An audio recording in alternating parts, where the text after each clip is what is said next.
The moment Grace Winslow walked into Harlan's General Store on a Tuesday morning in the spring of 1882, every conversation stopped, every pair of eyes cut toward her, and every mouth pressed into the kind of thin, knowing smile that had become as familiar to her as her own reflection.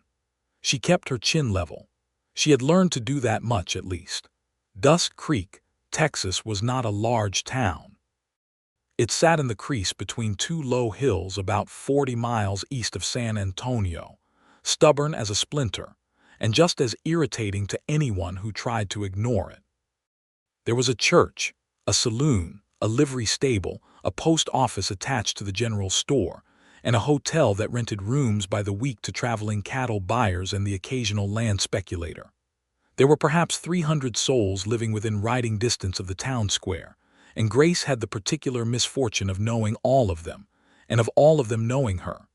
She set her basket on the counter and asked old Harlan for 2 pounds of flour, a tin of coffee, and a spool of black thread. Harlan filled the order without looking at her directly. He had a way of addressing the space just past her left ear, as though she were a ghost that had not yet been informed of its own passing. "Your credit account," he said to the air beside her head. "I know," Grace said. "I have cash today." She laid the coins on the counter. 3 women stood near the bolt fabric, and she heard one of them whisper the word to the others, low and deliberate, the way a person drops a stone into still water to watch the ripples spread. "Damaged." Grace did not flinch. She picked up her basket, tucked it over her arm, and walked out into the yellow April morning. She was 26 years old. She had been married once, to a man named Carter Winslow, who had come from a good family in Virginia, and who had seemed in the early months of their courtship to be steady and kind. He had turned out to be neither. Carter had died 3 years ago, thrown from a horse during a drunken midnight ride, and he had left behind debts that Grace was still paying, a small house on the edge of town, and a reputation that his behavior had constructed around her like a fence she could not climb. The people of Dust Creek had decided, in the particular way that small towns decide such things, that the trouble in the Winslow marriage had been Grace's fault. Carter had told them so himself, loudly and often in the saloon and at Sunday services, and at every social gathering where whiskey loosened a man's tongue and pride demanded a target. He had told them she was cold. He had told them she was difficult. He had told them she had never been quite right, even before the marriage, something off about her, something broken that no decent man could fix. And when Carter died, the town kept the story he had written and buried him with a great deal of ceremony, and left Grace standing at the edge of his grave, with the knowledge that his version of events would outlive him by years. 3 men had come calling in the 2 years after Carter's death, each of them confident that a widow with a house and a small vegetable garden must surely be desperate enough to overlook their various shortcomings. Each of them had eventually used that word, in one form or another, as justification for their withdrawal. Hank Pruitt had said she was too set in her ways to be shaped into a proper wife. Delmer Cook had told her plainly that she came with a reputation he could not afford. And Jesse Aldridge, who had seemed the most decent of the 3, had said it quietly, almost apologetically, one evening on her porch, his hat in his hands. "Grace, folks around here think you are damaged goods. I am sorry for it, but I have got to think about my standing." She had thanked him for his honesty and gone inside and locked the door and cried for exactly 1 hour. Then she had made herself a pot of coffee and decided that her standing with herself was the only standing that would ever be reliable. That was how things were in Dust Creek on the morning the new rancher arrived. She did not see his arrival. She was in her garden behind the house, turning the soil along the bean rows, when she heard the hoofbeats and the wagon wheels and the voices of men calling out to one another. She stood and shaded her eyes and looked toward the north road, where a train of horses and supply wagons was moving toward the old Latimer spread, which had sat empty for 14 months since old Ezra Latimer had finally lost his long argument with his own liver. Someone had bought the Latimer place.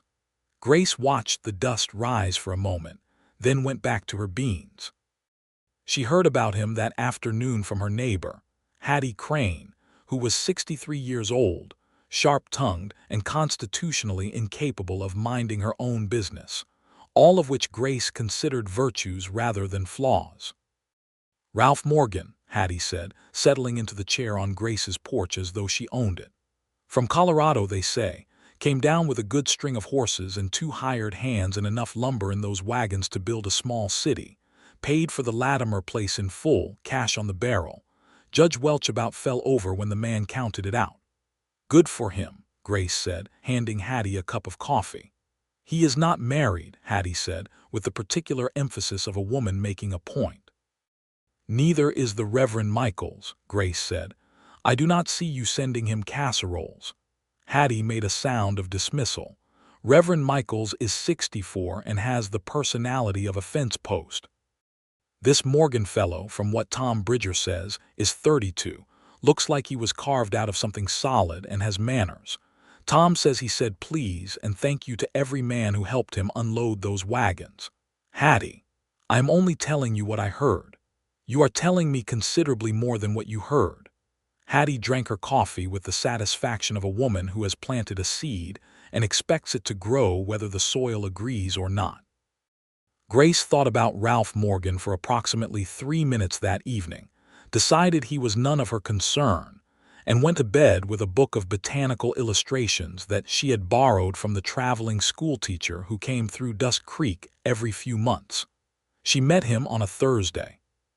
She had driven her small wagon out to the creek that ran along the eastern boundary of her property, because the garden needed water and the creek was lower than she liked, and she needed to check the state of the diversion channel that old Carter had built badly, and that she had rebuilt less badly 2 summers ago. She was ankle-deep in the water, her boots on the bank, her skirts pinned up at the knee with a couple of clothespins in a manner that would have scandalized half the town, when she heard a horse slow on the near bank. She looked up. The man on the horse was looking down at her with an expression of mild surprise that was at least not unpleasant. He was broad through the shoulders and wore a plain dark work shirt with the sleeves rolled to the elbow. His hat was brown and had seen considerable weather. He had dark hair, a few days of dark beard, and eyes that were a steady, attentive gray, the color of sky before rain that is not yet threatening but is paying close attention. "Ma'am," he said, "I apologize. I did not mean to come up on you without warning. I'm looking for the boundary marker between the Latimer property and the adjoining tract. I think I may have come too far south." "You have," Grace said, without moving from the creek. "The Latimer line runs along the old cottonwood about a 1/4 mile north. There is a stack of flat rocks under it that Ezra Latimer put there about 20 years ago." "Much obliged," the man said. He touched the brim of his hat, and she noticed that the gesture was genuine rather than automatic, the kind of courtesy that came from habit rather than performance. "You are the new rancher," she said. "I am Ralph Morgan," he said. "Grace Winslow," she said. "My property is the 50 acres that run south from this creek to the old fence line." "Neighbors, then," he said, and he looked pleased by this in a simple, uncomplicated way that she found she could not immediately categorize. "Neighbors," she agreed. He turned his horse north without making a production of her situation or her pinned-up skirts or her standing in a creek alone on a weekday morning. He simply went. Grace stood in the water for a moment longer, watching the direction he had gone, then stepped back to the bank and put her boots on and tried to identify the feeling that had settled briefly in her chest before she sent it away. She decided it was simply the strangeness of being treated like an ordinary person.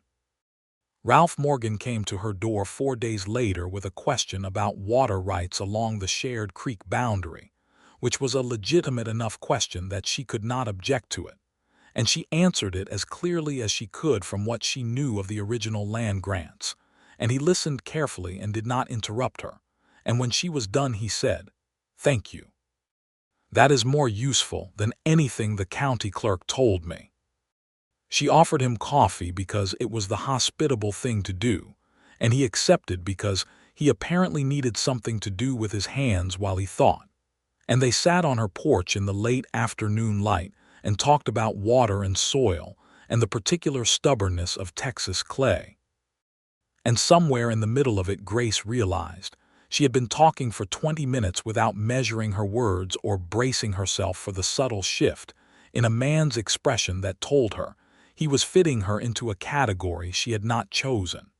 He was looking at her the way a person looks at something genuinely interesting. She pulled back slightly. Old instinct, he noticed.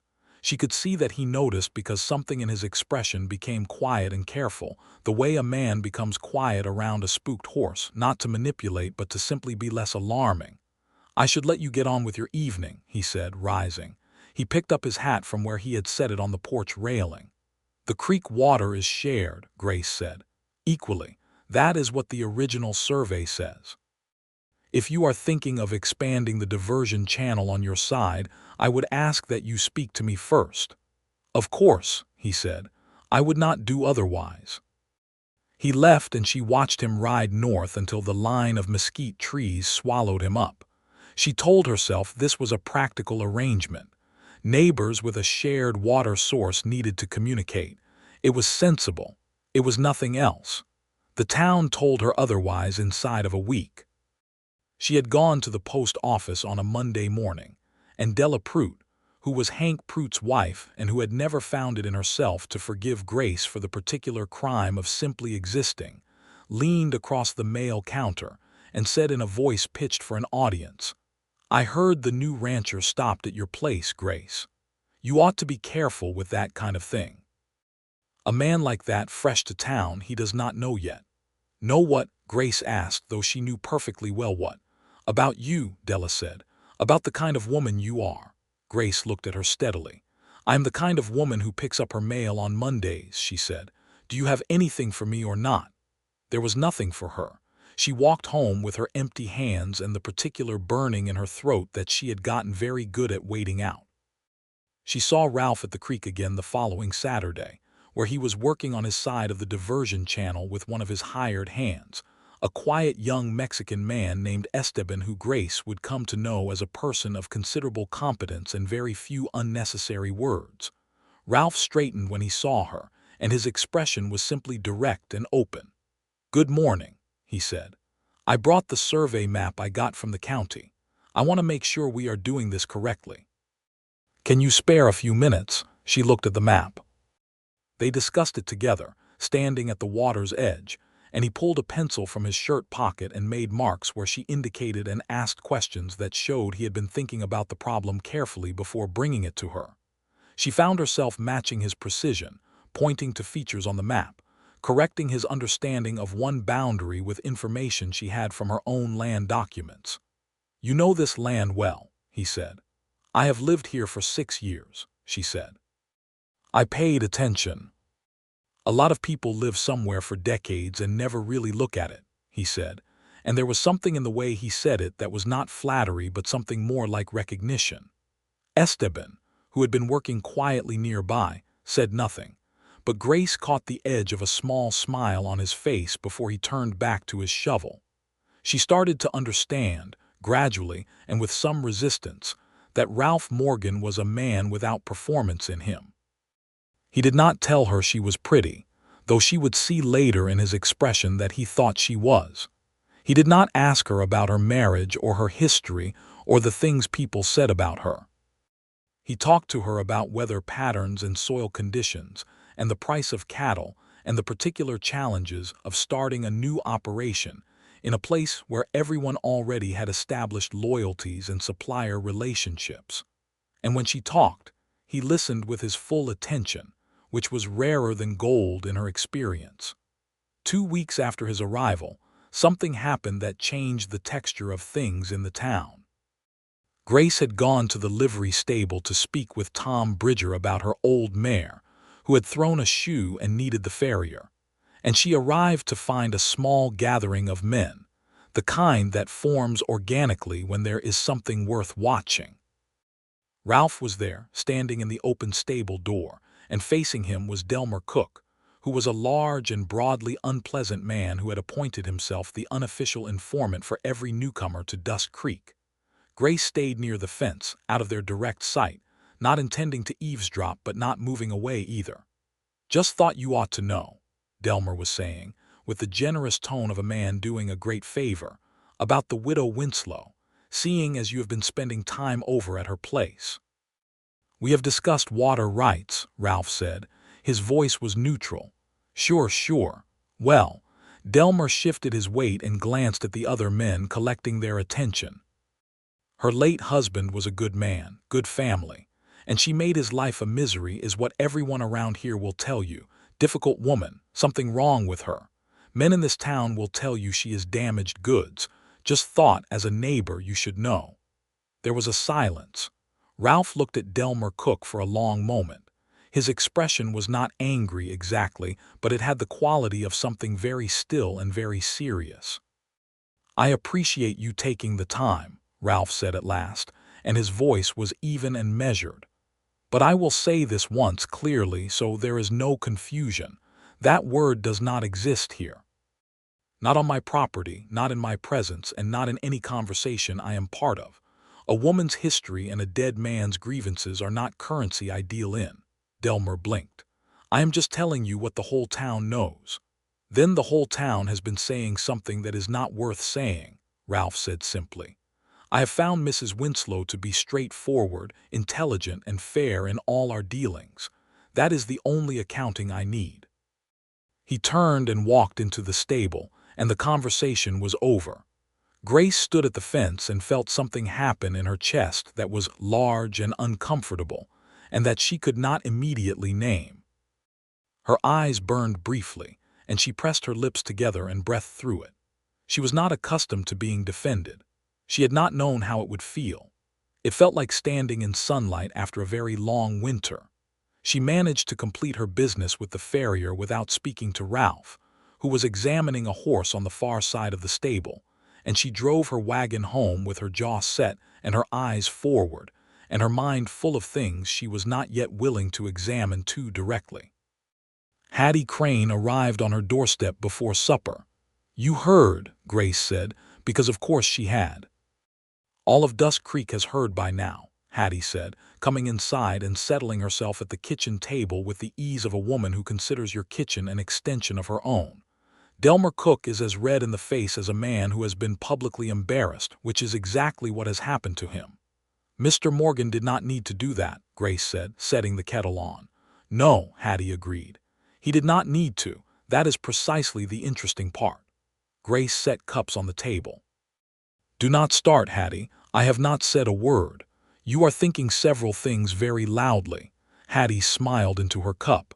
"He is a good man, Grace. I have been watching people in this town for 6 decades, and I know one when I see one.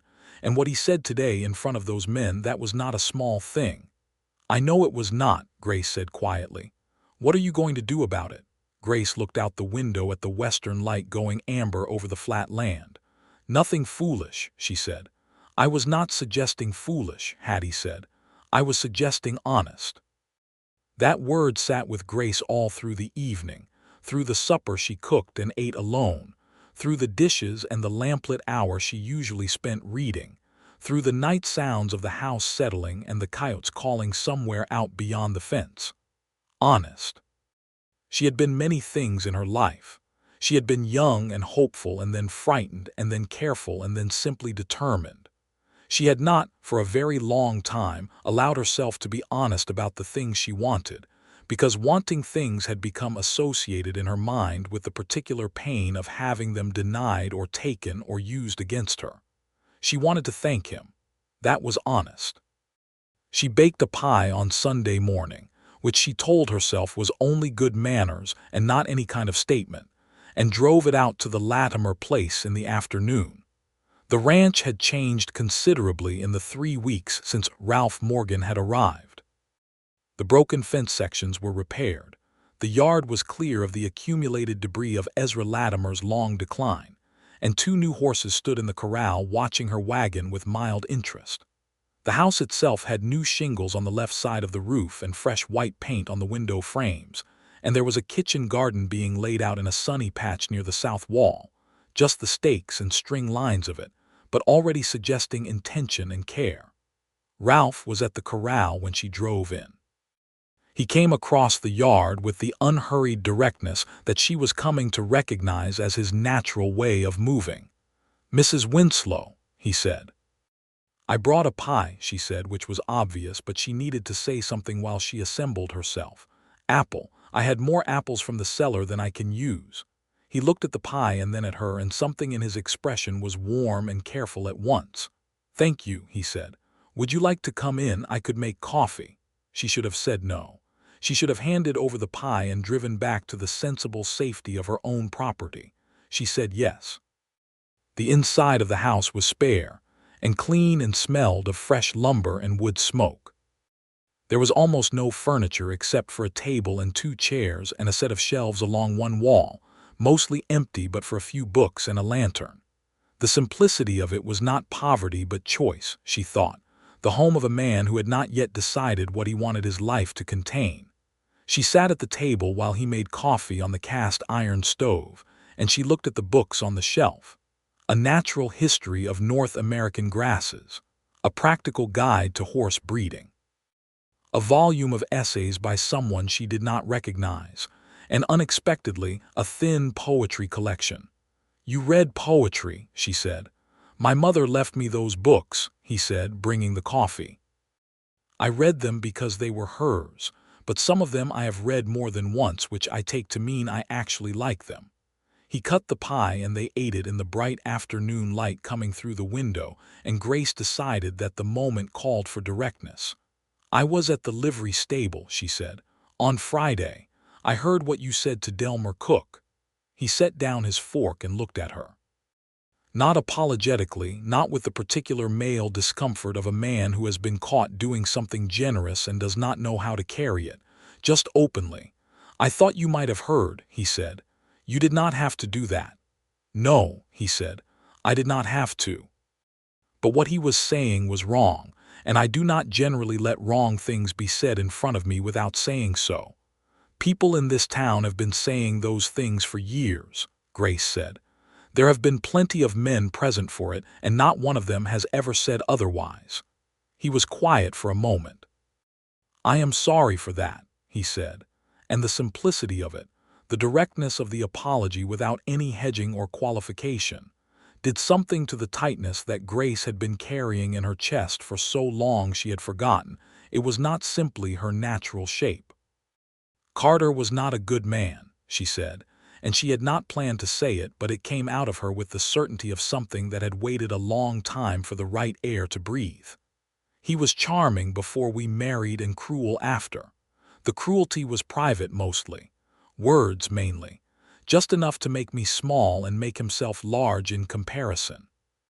He told people in this town whatever suited his version of things, and when he died he left me with his debts and his story, and I have been living inside that story ever since." Ralph listened. He did not look away or look uncomfortable or rush to fill the silence with reassurance before she was done. "I am not damaged," she said. "No," he said, "you are not. That word is a lie." "Yes," he said, "it is." She looked at him, he looked at her. The afternoon light lay across the table between them, warm and unhurried.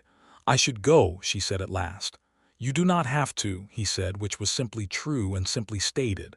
"I know," she said, "but I am going to today." She drove home in the long golden light of late afternoon, and the land around her looked different than it had in years. Or perhaps she was the one who was different. Something shifted slightly in the way she was holding herself in relation to the world. She went back the following Saturday, with no pretense of a pie. She simply drove over and asked if he needed any advice on the kitchen garden layout, because the soil along the south wall of the house was deceptive. It looked good, but it had a clay hardpan about 8 inches down that would strangle root vegetables if he did not account for it. He did need the advice. They spent 2 hours in the garden, kneeling in the dirt, and she showed him where to break the hardpan with a pick and what to mix into the soil, and what would grow well in that particular combination of sun and drainage. He worked alongside her with the attentive competence of a man who understood that learning from someone who knew more than him was not a diminishment but a gift. Esteban came by at noon with a message about one of the horses, and Ralph introduced Grace as his neighbor, not the widow Winslow or anything else with an edge to it, just his neighbor, Grace Winslow, and Esteban nodded respectfully and made no more of it. They ate lunch at the outdoor table that Ralph had set up near the kitchen garden, bread and dried beef, and the last of the apple pie, and the conversation moved easily between them, from gardening to the price of cattle to the history of the land to books. And Grace discovered that Ralph had read widely and thought carefully and held his opinions with conviction, but without the need to impose them on anyone else. She told him about the botanical illustration book she had borrowed from the traveling schoolteacher, and his face lit with interest, genuine and bright. "Do you draw?" he asked. "I used to," she said. "Before." He did not ask before what. He simply nodded as though he understood that there were periods in people's lives that reshaped what was possible, and he said, "I hope you will again someday." It was such a small thing, and it opened something in her that she had not known was still closed. She drove home that afternoon aware that she was in considerable danger of falling in love with Ralph Morgan, and that this was terrifying, and that she was going to do it anyway. May came in hot and bright, and the town of Dusk Creek had a great deal to say about Grace Winslow and the new rancher, and Grace let it say so without altering her behavior 1 degree. She went to the Latimer place on Saturdays. Sometimes she brought things, herbs from her garden, seeds she thought would do well in his soil. Sometimes she brought nothing but herself. She and Ralph rode the boundary between their properties twice, mapping it carefully, talking about future plans for both pieces of land, and she was struck each time by the ease of moving beside him, the particular rightness of it. One Saturday afternoon in late May, they were sitting on the porch of his house watching a thunderstorm build to the west, the kind that Texas manufactures with enormous drama but not always much follow-through, tall white thunderheads going dark at the base, lightning threading down to the horizon in the distance, the air pressing in heavy and electric. "I grew up in the mountains," Ralph said. "Colorado weather is different, faster, colder, less theatrical. I like how this land does everything as though it means to be seen." "I grew up in Missouri," Grace said. "I came to Texas when I married Carter. I have sometimes thought I should leave." "Why do you stay?" she considered. "Because leaving would feel like agreeing with the story they told about me," she said. "Like I am the one who should go." He turned to look at her. The storm light made everything vivid, the green-gold quality of it, her face in it, his expression attentive and serious. "You should stay because you want to," he said, "not because of what anyone else thinks." "I know," she said. "I think I am getting there." "I am glad you are getting there," he said, and his voice had a low warmth to it that settled over her like the storm-heavy air, dense and present. She looked at him, and what she felt then was not the careful, measured thing she had been managing. It was something larger and more insistent, and she did not look away. "Ralph," she said. "I know," he said. "You cannot know what I was going to say." "No," he admitted, and the corner of his mouth moved in a way that was not quite a smile but was very close. "But I know what I would like you to say." She felt heat come into her face, which was a sensation she had not experienced in so long she had forgotten it was possible. "You are very direct," she said. "I find it saves time," he said. The storm produced a brief 10 minutes of rain and then retreated to the east, grumbling. Grace drove home through the wet air with her heart doing something complicated in her chest, and she told herself she was being careful, and she was not being careful at all. In June, a man named Burl Haskins caused trouble. Burl was the kind of man that every small town in the West seemed to produce, a man of middle age and loud opinions, and the particular bitterness of someone who had expected more from his life than it had delivered, and had found it simpler to blame others than to look too closely at his own part in things. He had been a close friend of Carter Winslow's, which said about everything that needed to be said about his character. Burl had taken it as a personal insult that Ralph Morgan had dismissed Delmer Cook's warning and continued his association with Grace. He had been making remarks in the saloon, escalating ones. And when Hattie reported them to Grace one morning in early June, Grace set down her coffee cup and felt the familiar weary dread of a woman who has been a target long enough to recognize the particular quality of incoming fire.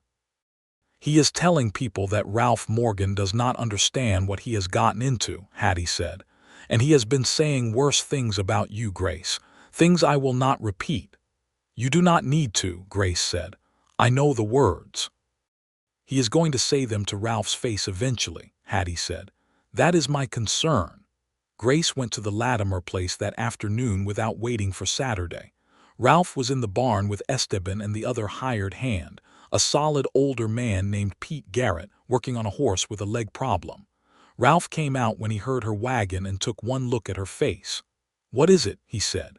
She told him plainly about Burl Haskins and what was being said. Ralph listened. Then he said, "I am aware of it. Tom Bridger mentioned it yesterday. You did not tell me. I did not want to give it more weight than it deserves," he said, "but I appreciate you coming." "You should know what you are dealing with," she said. "Burl Haskins is not a dangerous man physically, but he is a spiteful one, and he has friends here who think like he does, and they can make things difficult for your business, for your relationships with suppliers and buyers. Small towns work on reputation." He nodded. "I know how towns work," he said. "I want you to know that you do not have to keep defending me," she said, and her voice was level, but the effort of that levelness was considerable. "I have managed for 6 years. If this association is costing you something, I understand." He looked at her with the expression she was coming to know as his serious one, the one that was not angry or cold but simply full of a kind of quiet certainty. "Grace," he said, "I am not associating with you at a cost I am reluctant to pay. I am associating with you because I want to for my own reasons, which are not about your reputation or Burl Haskins's opinion or the collective wisdom of Dust Creek, Texas. Is that clear?" She looked at him. Her throat was tight. "It is clear," she said. "Good," he said, and then he did something that surprised her.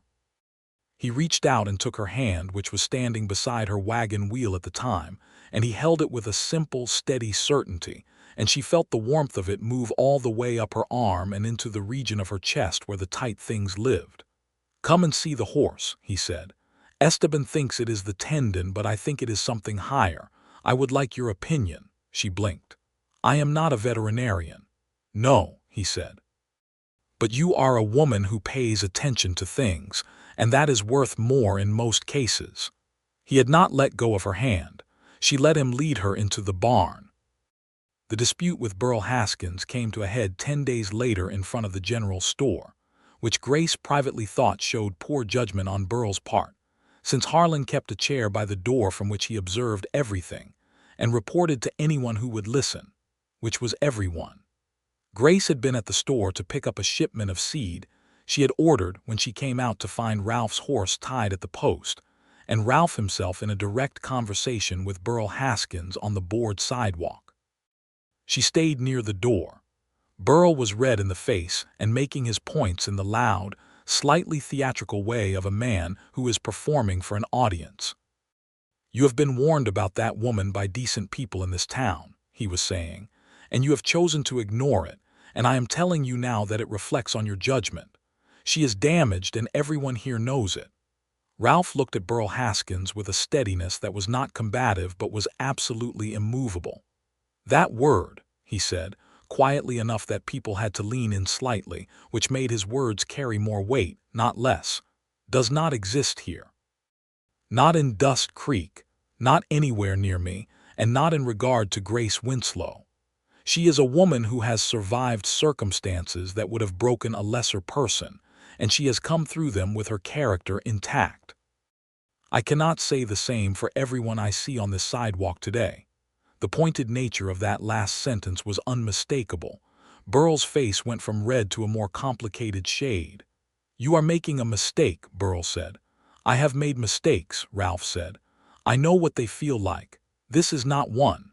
He touched his hat brim, turned, and walked to where Grace was standing. She had heard every word. She stood very still while he came to her, and when he reached her he simply said quietly, "Are you all right?" Yes, she said, which was true in ways she had not been true in years. They walked down the sidewalk together, and she was aware of the eyes that followed them. And for the first time in a very long time, she did not feel the eyes as a weight but simply as eyes, belonging to people whose opinions of her were not the measure of who she was. Burl Haskins left her alone after that. He continued to be unpleasant in general, but he did not direct his unpleasantness at Grace again, at least not publicly. And she suspected this had something to do with what Ralph had said, and something to do with the fact that Ralph Morgan was acquiring, quietly, and through simple, consistent competence, the kind of respect in Dust Creek that made antagonizing his friends a poor social calculation. July came, and with it the heat that turned the Texas landscape into something that shimmered and wavered at the edges, the grass going from green to golden, the sky so blue it was almost violent. Grace's garden was producing abundantly, and she brought things to the Latimer place because her own vegetable cellar was too small to hold the surplus, and she found reasons to be there 3 and sometimes 4 days a week. They were rarely alone for very long, because there was always work on the ranch requiring Ralph's attention and presence. But there were evenings, a few of them, when the hired men had gone to their quarters, and the horses were settled, and the heat had come off the day enough that sitting on the porch was a pleasure, and they talked in that quieter, more essential way that comes when the busyness of the world has stepped back far enough to allow it. She told him about Missouri, about her parents, who had both died of fever when she was 17, leaving her and her younger sister in the care of an aunt who was kind but overwhelmed, about Carter's courtship, which had been attentive and flattering, and how she had been young enough and lonely enough to mistake intensity for depth, about the first year of the marriage, when she had begun to understand what she had agreed to, and the 5 years after that, which she described without excessive detail, but with enough precision that he understood the shape of it. He listened to all of it without pity, which was what she needed most, the absence of pity. He listened with the quality of attention that honors the person speaking by treating what they say as real and important rather than as something to be fixed or managed. When she was done, he was quiet for a moment. Then he said, "You are the most clear-eyed person I have met in a long time. You see things as they are. It must have been very painful to be told repeatedly that what you saw was wrong." She pressed her fingers together in her lap.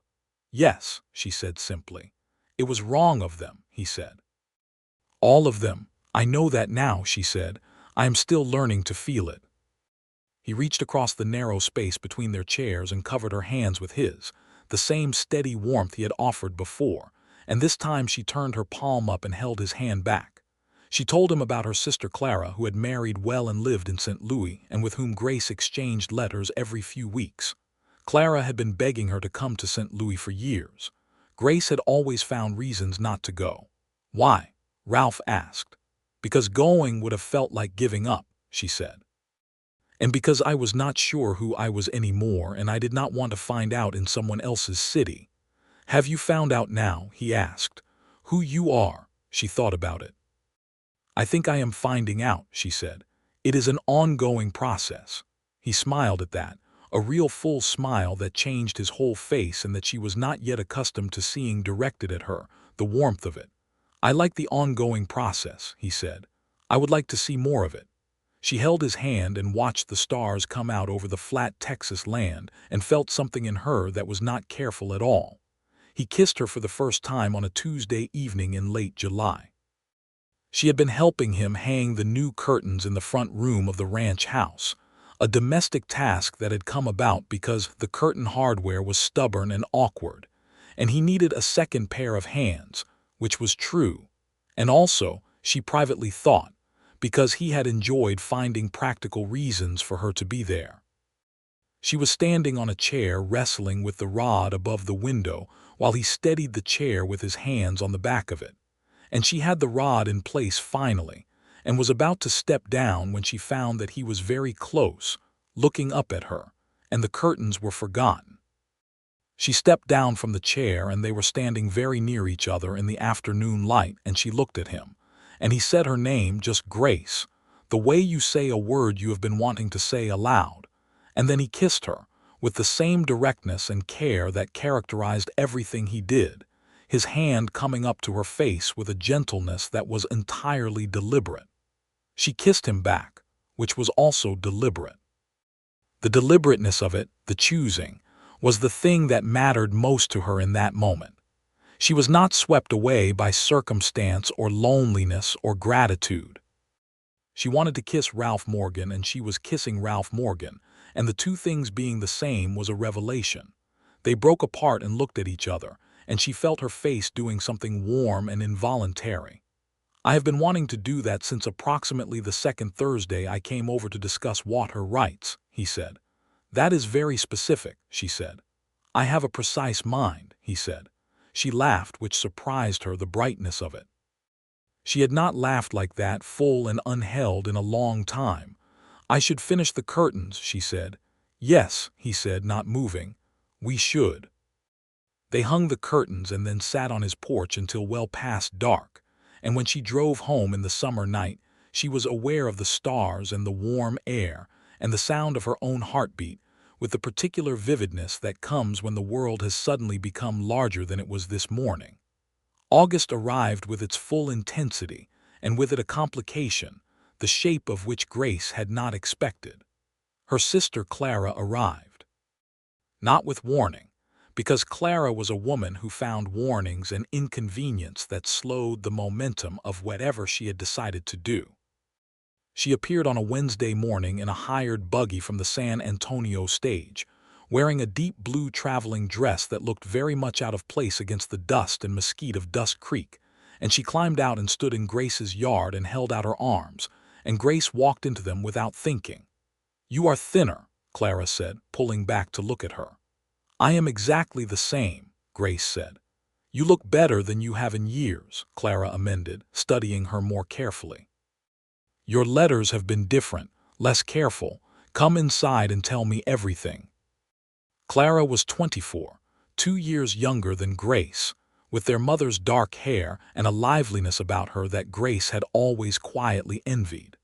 She had married a good man named Henry Stover, who managed an import business, and who seemed to understand that Clara required a long leash and good humor, and he provided both willingly.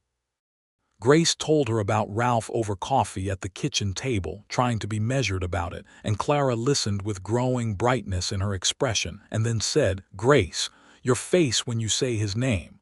I am not making a face. You are making the best face, Clara said. When do I meet him? She met him 2 days later, when Grace brought her out to the Latimer place on the pretense of wanting Clara to see the country. Ralph came to meet them in the yard with his usual directness and shook Clara's hand and said it was a pleasure. And Clara, who could assess a person in approximately 90 seconds, looked at him and looked at Grace, and then smiled with the particular satisfaction of someone who has been proven right about something. At dinner that evening back at Grace's house, Clara said, He is extraordinary. Where did you find him? He found me, Grace said. In a creek. In a creek, Clara repeated, delighted. He was looking for a boundary marker. And he found you instead, Clara said. Good. That is a much better boundary. Clara stayed for 2 weeks, and her presence had an effect on the town that Grace had not anticipated.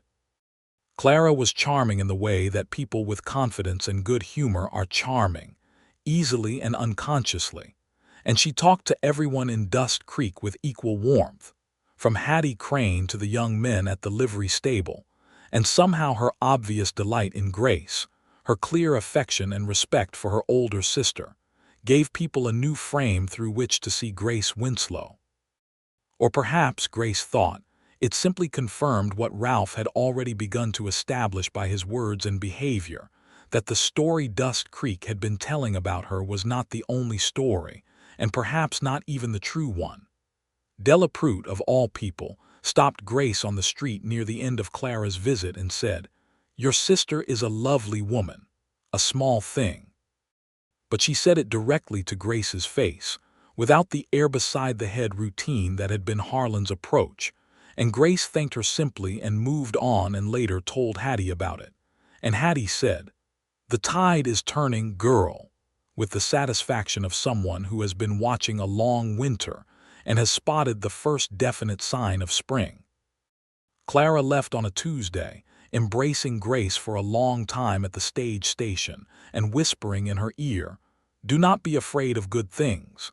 And Grace pressed her face against her sister's shoulder and said, "I am working on it." September brought the first cooler air and a cattle sale that occupied Ralph for most of 2 weeks, during which he rode the circuit of buyers and sellers that moved through the region. And Grace managed her garden and her house, and felt his absence as a specific and textured thing, which told her something important about how entirely she had allowed him into the shape of her days. He came back on a Thursday with a successful sale completed and a small parcel under his arm, which he presented to her on her porch without ceremony. She opened it. It was a proper set of botanical drawing pens, the kind she had not been able to afford and had not allowed herself to want. They were wrapped in oilskin and tied with twine, and they were clearly new and clearly expensive. She looked up at him. Her throat was tight. "You mentioned that you used to draw," he said simply. "Ralph," she said. "You do not have to use them," he said, "but I thought they should exist in your life as a possibility." She set them down and crossed the porch and put her arms around him and pressed her face against his chest, and he held her, one hand at her back and one against her hair, steady and warm and certain. "Thank you," she said into his shirt. "You are welcome," he said into her hair. They stood that way for a long time in the September afternoon, and she felt the last of the bracing in her shoulders, the held and watchful quality she had been maintaining for years, begin to soften. She began to draw again that week. Small things at first, the plants in her garden, the particular way the morning light fell across her kitchen window. Then larger things, the view from her porch across the flat land to the low hills, Ralph's horses in the corral scene from a distance. She filled pages with the patient, careful looking that drawing required, and found that it was doing something necessary for her, returning her to herself in a way she had not known she was still seeking. Ralph saw the drawings when she showed them to him one Saturday afternoon, going through them carefully and with genuine attention, the same quality of attention he brought to everything. "This is remarkable," he said, holding a page up to the light. It was a detailed rendering of a single branch of mesquite in flower, the way you see things. "I have always seen things clearly," she said. "I just forgot to trust it for a while." He looked at her over the top of the drawing. "You should trust it always," he said. "I know," she said, "I do." October arrived, and with it, with the unhurried inevitability of something that has been building for a long time, Ralph Morgan asked Grace Winslow to marry him. He did not do it in the midst of some dramatic sunset or at a moment staged for maximum effect. He did it on a Saturday afternoon when they had been working together in his kitchen garden, which was producing generously thanks to her guidance on the soil problem. And they had come in and washed their hands at the pump and were sitting at his kitchen table with cups of water, tired in the good way that comes from useful work, with dirt still under their fingernails, and the October light going gold through the window. He set down his cup and looked at her with the serious, open expression she knew. "I want to ask you something," he said. "Then ask," she said. "I want you to marry me," he said. "I know what you have been through, and I am not asking you to forget it or pretend it did not shape you. I am asking you to be my wife because I love you, and because you are the most honest and capable and extraordinary person I have encountered in my life, and because I would like the rest of my life to be something I share with you." She looked at him for a moment, in which the whole room was very still. "I love you," she said, which was honest and simple, and had the quality of something true that had waited patiently to be said. "Is that a yes?" he said. "Yes," she said. "That is a yes."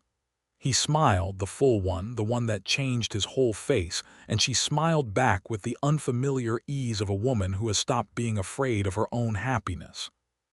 He reached across the table and took her hand, and she looked at their two hands on the table in the October light, and felt a fullness in her chest that was not the tight-braced fullness of endurance, but the entirely different fullness of a life that was opening up rather than closing down.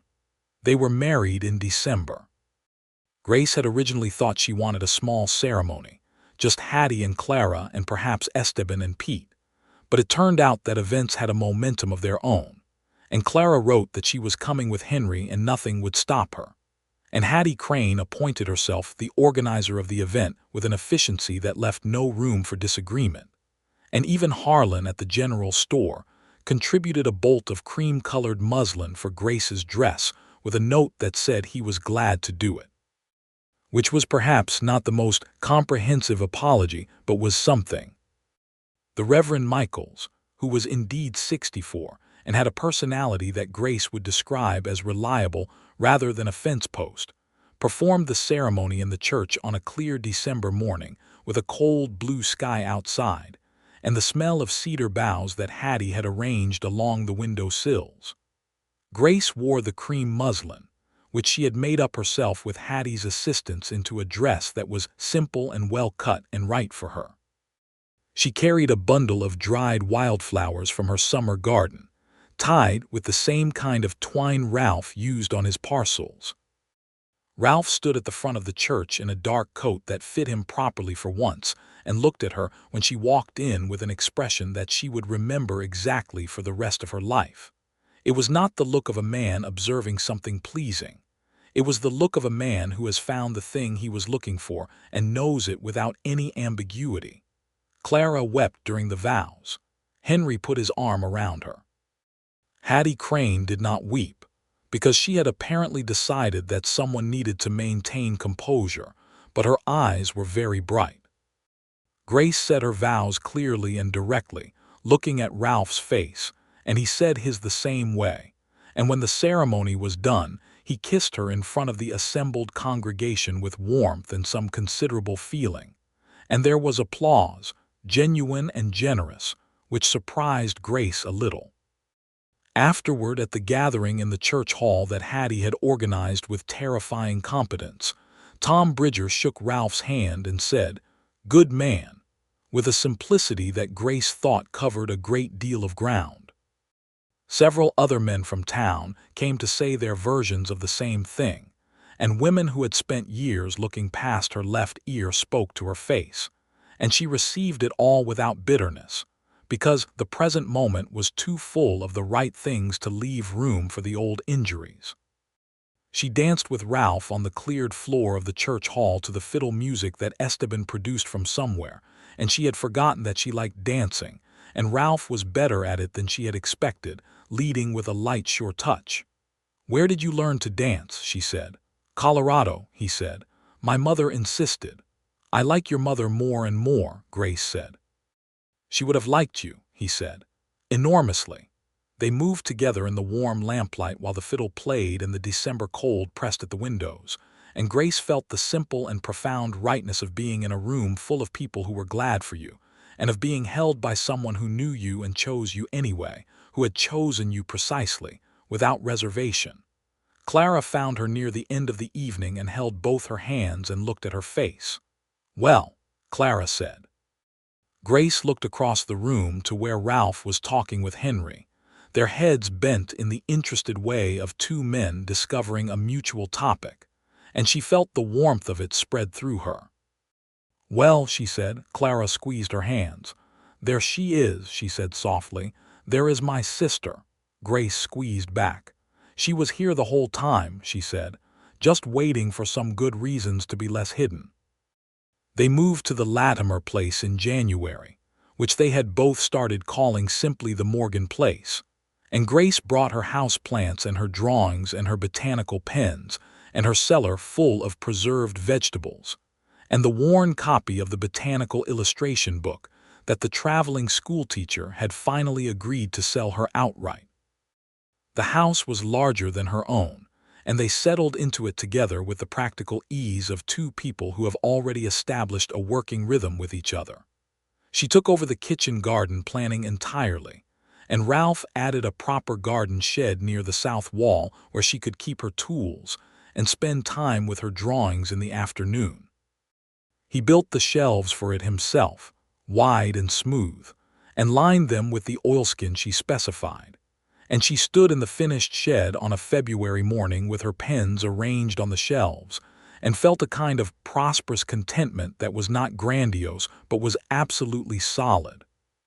She continued to be herself in Dust Creek, which turned out to be the most effective response to the years of accumulated story.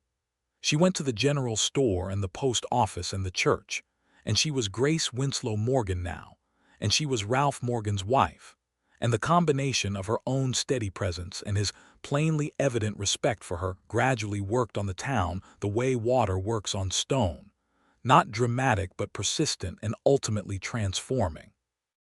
Della Prout became civil, then eventually almost friendly, which Grace attributed more to Della's own basic decency reasserting itself than to any effort on Grace's part. Harlan became genuinely warm, the fuss over the bolt of muslin having apparently unlocked something in him. Tom Bridger had been decent all along. Hattie Crane remained a daily feature of their lives, and Ralph had adopted her with the cheerful ease of a man who recognized quality when he encountered it. Burl Haskins never quite forgave the world for not agreeing with him, but he directed his grievances elsewhere, and Grace found she could look at him in the street without any particular feeling at all, which was perhaps the best possible outcome. Spring came back around, the second spring of their knowing each other and the first of their marriage, and the land turned green again along the creek, and the garden went in with twice the care of the previous year because they planned it together, Grace's precision and Ralph's enthusiastic labor making for an excellent partnership. She was drawing every day now. Mornings mostly, in the garden shed with the early light coming in through the east window, while Ralph and Esteban and Pete were at the beginning of the day's ranch work. She drew the plants and the land and the horses in Ralph's hands when he sat still long enough, which was not often, and she began to think about what she might eventually do with the drawings, whether there was a practical purpose for the natural history illustrations she was becoming quite good at. The traveling schoolteacher, whose name was Miss Ellington, and who came through Dust Creek every 3 months on a circuit of smaller settlements, stopped in April and came to the Morgan place to call on Grace, as she had been doing for 2 years. She saw the drawings spread across the kitchen table where Grace had been sorting them and said, "Grace, these are remarkable." "Thank you," Grace said. "No, I mean professionally remarkable. I know a publishing house in San Antonio that is looking for botanical illustration work, field guides for the region. I believe your work would be exactly what they need." Grace looked at her drawings and then at Miss Ellington and felt a large and unfamiliar thing open up in her chest, something that was not just the personal warmth of being loved and chosen, but the different and necessary pleasure of being seen for something she had made. She told Ralph that evening. He looked at her with the full brightness of genuine delight. "Write to them," he said. "You think I should?" "Grace," he said, "you are exceptional at this. Of course you should write to them." She wrote the letter on a Wednesday afternoon, careful and direct, including a description of her work and an offer to send sample drawings. Miss Ellington agreed to carry it to San Antonio herself and deliver it personally to the publishing house, which she did, with the particular enthusiasm of a woman who enjoys connecting excellence with opportunity. The reply came in June. They wanted 4 samples. Then, if the samples were satisfactory, a contract for a field guide to the flowering plants of the Texas Hill Country. Grace stood at the kitchen table holding the letter and read it twice, and then sat down carefully. Ralph came in from the corral and found her sitting with the letter in her hands. He read her expression and came to her immediately, kneeling beside the chair to look at her face. "What happened?" She handed him the letter. He read it. He looked up at her. "Grace," he said. "They want the samples," she said. "Of course they do," he said, and his voice had that warm certainty in it, the certainty of a man who has never doubted you and finds no surprise in the world agreeing with him. She pressed both her hands over her face for a moment, not crying but something close to it, the particular feeling of a door opening that you had stopped expecting to find. He took her hands from her face and held them, and she let herself feel the full weight of it, the drawing pens he had given her, the shed he had built, the letter on the table, his hands around hers. 14 months ago, she said, I was the damaged woman in this town. You were never that, he said. I know, she said, but I had nearly come to believe it. And now, he said. She looked at him, at the gray eyes that had been steady and attentive from the first day she had seen them across the creek, at the face that had become the most familiar and reliable thing in her world. Now I have the drawings and the letter and you, she said, and that is more than I ever expected to have. He kissed her with the same deliberate warmth as the first time, the kind of kiss that is also a statement. It is only the beginning, he said. She sent the samples, all 4 of them, the best work she had done, the detailed studies of the creekside flora she had spent weeks refining. She sent them on a Thursday in a carefully wrapped oilskin packet, and then she went back to drawing, because waiting required something to do with her hands, and also because the drawing itself had become something she needed now, separate from any outcome, like water or good conversation. In August, she discovered she was pregnant. She sat with the knowledge for 2 days before telling Ralph, not because she was uncertain about telling him, but because she needed those 2 days for herself, to feel the full weight and wonder of it before it became something she shared. She had wanted children and been told by Carter, in one of his particular cruelties, that the failure to produce them was her fault, another item on the long list of her deficiencies. The doctor in town had told her privately, when she had finally worked up the courage to ask, that there was no medical reason why she should not have children, that the problem was more likely her husband's than hers, though of course he had said it in the carefully coded language of a man who could not afford to say such things plainly about a living man with a temper.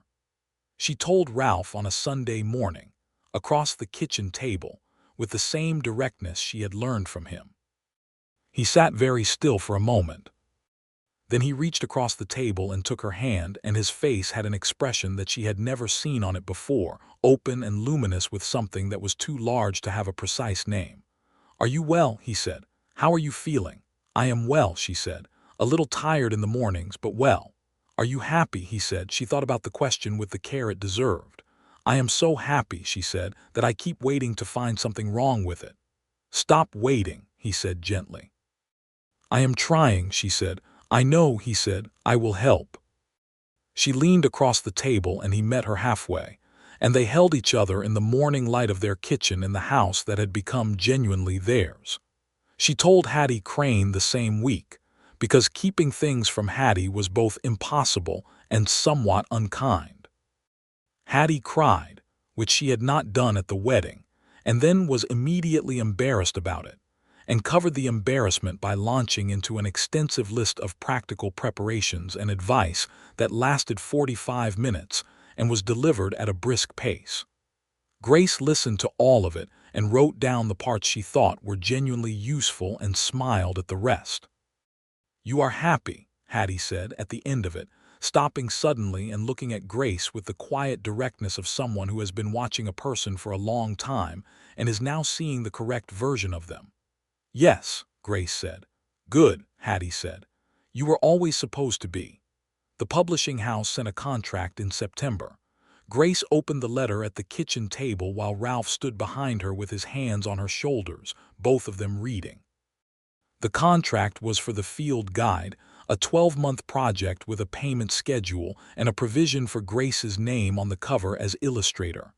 Her name, on the cover. She set the letter down carefully. Ralph's hands on her shoulders tightened slightly. "Your name," he said. "My name," she said. He kissed the top of her head. "I am so proud of you," he said, in the simple way he said things, no performance, just the direct truth of it. She signed the contract on a Tuesday afternoon, at the kitchen table, with the autumn light coming through the window she had hung with new curtains of her own choosing. cream-colored with a blue stripe that she had found in Harlan's store on a day when Harlan had met her eyes properly for the first time, and said good morning with something that sounded like he meant it. The baby came in March of 1884. Grace labored through a cool spring night, attended by Hattie Crane and the town doctor, while Ralph sat outside the bedroom door in a state of controlled tension that Hattie later reported was the most impressively quiet worry she had ever witnessed in a man. He did not pace or demand or bother anyone.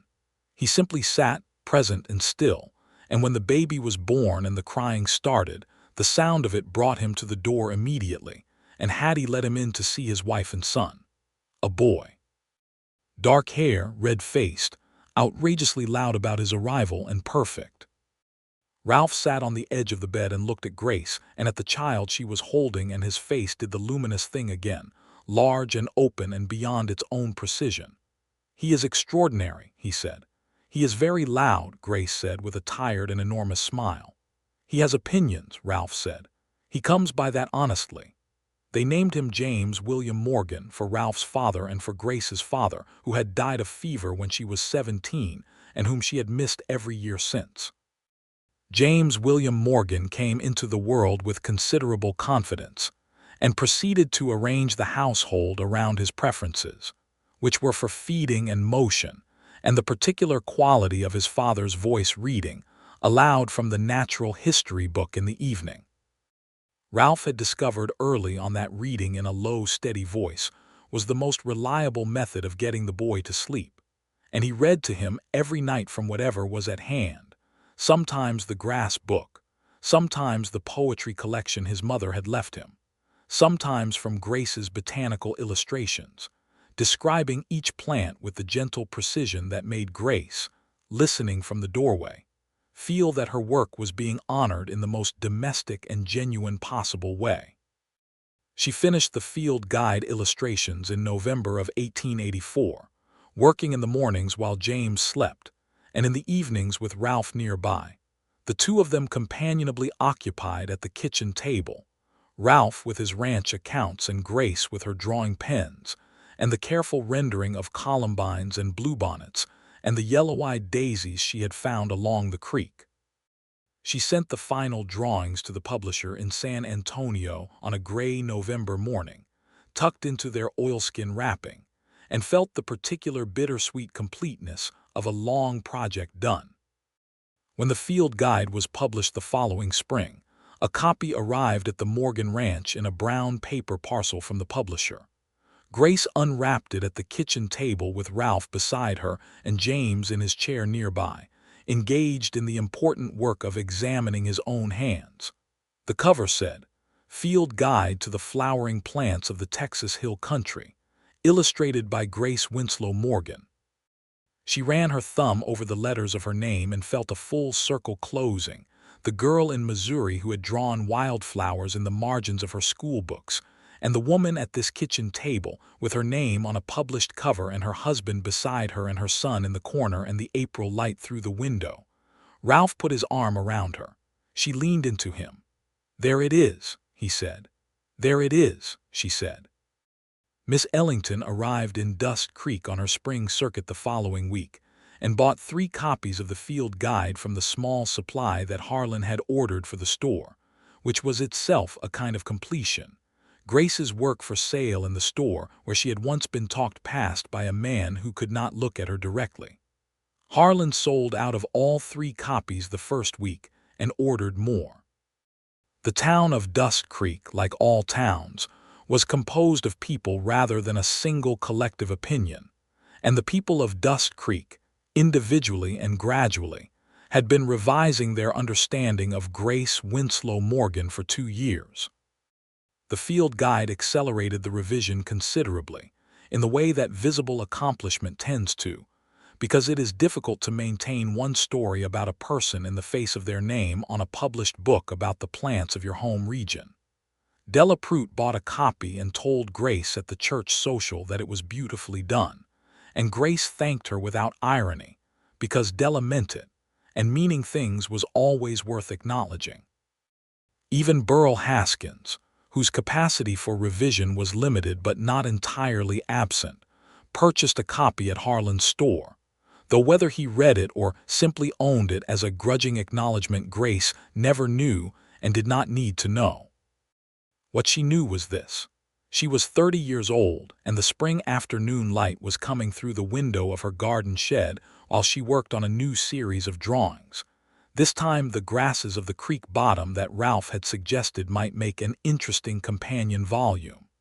She could hear Ralph and Esteban working in the corral, and James's voice from somewhere nearby, with the bright, urgent syllables of a 2-year-old discovering what words were for. Hattie Crane was going to come for supper and would almost certainly eat too much and have strong opinions about something and then fall asleep in the chair near the fire, which she had been doing since November with increasing comfort and decreasing apology. The creek was running well. The garden was green. The horses in the corral were healthy and numerous, because Ralph had built the breeding program he had always intended, and Esteban had turned out to have an extraordinary instinct for it, and Pete Garrett had retired to his sister's home in San Antonio the previous fall with a generous settlement and a horse of his own choosing.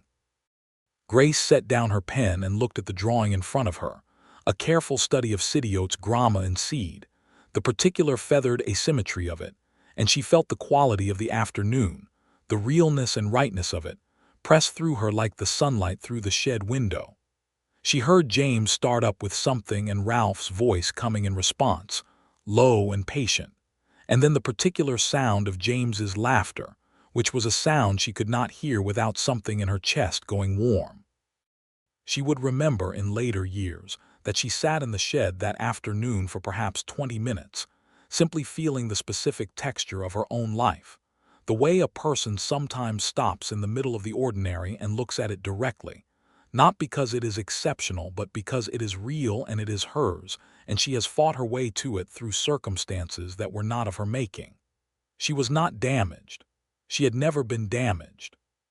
She had been a clear-eyed and capable woman, married to a cruel man in a town that preferred the cruel man's story, and she had outlasted all of it, and what she had come out on the other side of was not the diminished person the story had tried to make of her but herself, more fully and freely than she had been since before the years of Carter Winslow's particular damage to her confidence and peace. Ralph had not made her that. She had made herself that, slowly and determinedly, one day at a time, one foot in front of the other across the flat, dry Texas land. What Ralph had done was see it. See it from the very beginning, from the first Thursday conversation about water rights, and name it clearly in the face of every person who had tried to offer him a different version, and hold the same certainty about who she was through every test the town had applied to it. That word does not exist here, he had said, in front of those men at the livery stable, in front of Delmer Cook, and the audience that had gathered around his small, ugly performance.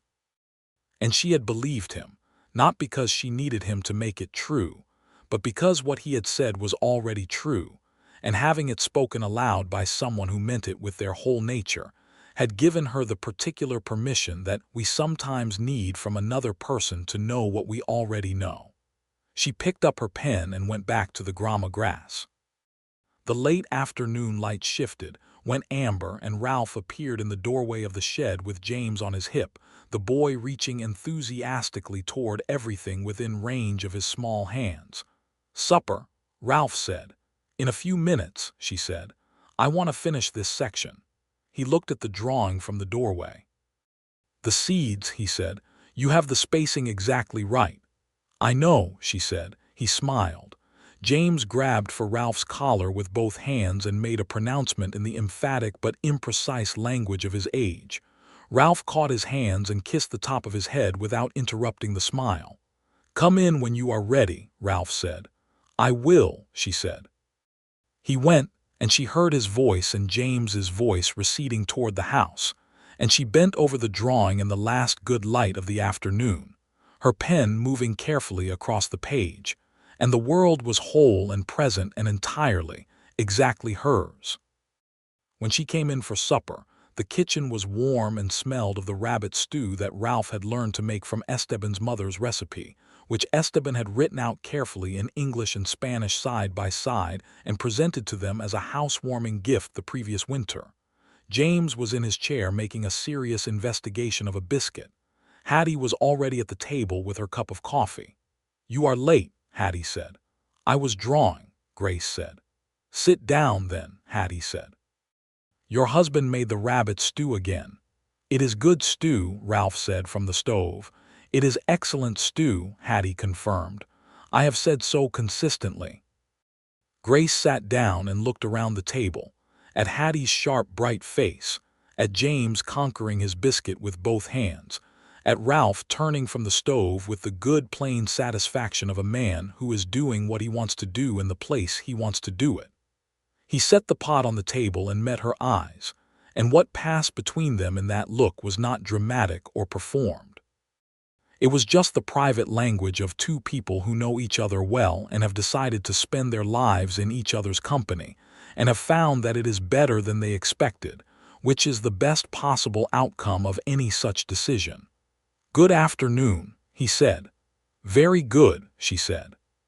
He sat down and took her hand briefly under the table, a quick warm squeeze, and then let go so they could both eat. Hattie talked all through supper about the new family that had settled on the old Burke property, which she had been investigating with her customary thoroughness, and James fell asleep in his chair halfway through the meal in the sudden total way of young children, and Ralph carried him to bed and Grace cleared the table, and Hattie dried the dishes with the proprietary ease of a woman who considers your kitchen adequately her own. After Hattie had gone home in the early dark, walking the short distance to her own house with the lamp she always brought, Grace and Ralph sat on the porch in the cool spring evening, the way they often did, not always talking, sometimes just sitting, which was a particular comfort she had not known she was capable of until she had experienced it. "I want to start on the companion volume," she said. "The grasses." "I know," he said. "I figured you were thinking about it when you were in the shed this afternoon. The grama grass is a good beginning," she said. "There are 7 or 8 species along the creek bottom alone. I will map out the best access points for you tomorrow," he said. "So you can reach the variety without too much trouble." She looked at him in the pale dark. "You are very good at this," she said. "At what?" "At knowing what I need before I ask." He was quiet for a moment. "I just pay attention," he said. "To you specifically. It is not complicated." She put her hand in his. He closed his fingers around it. The night was full of the particular sounds of the Texas spring, the creek in the distance, the night insects, the horses settling in the corral, the vast and patient dark of the land stretching out beyond the fences in every direction. "I was so afraid," she said, "for so long, of wanting things, of hoping." "I know," he said. "I'm not afraid now," she said.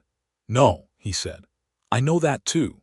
She leaned her head against his shoulder and he turned his face against her hair, and they sat there in the spring night while the stars came out over the flat Texas land, and the creek ran along the boundary between their properties, which were no longer two separate things but one life, mapped together with the same care and attention they had brought to everything, from the water rights conversation to the kitchen garden to the compound of their days.